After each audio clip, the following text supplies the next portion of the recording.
त्या दारू प्यायलेल्या पोलिसाला यांनी बाहेर काढलं।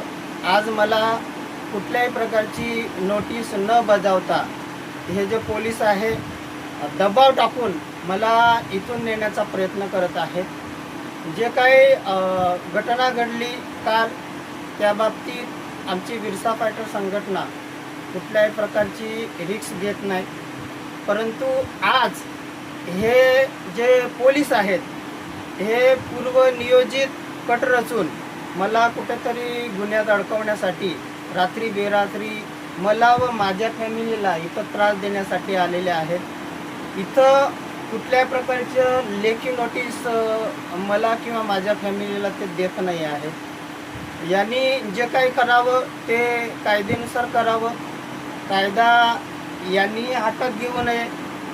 मी कायद्याला नक्की सहकार्य करेन, परंतु अशा पद्धतीने दारू पिऊन माझ्या घरात शिरणं हे कितपत योग्य आहे। पोलिसांनी दारू बंद करायला पाहिजे, परंतु यांच्यातले पोलीसच दारू पिऊन माझ्या घरात शिरतात। म्हणून या पोलिसांचे नार्को टेस्ट जे काही हे जे काही आलेले आहे या सगळ्या पोलिसांची टेस्ट व्हायला पाहिजे अशी मी विनंती करणार आहे। चला चला ठीक आहे।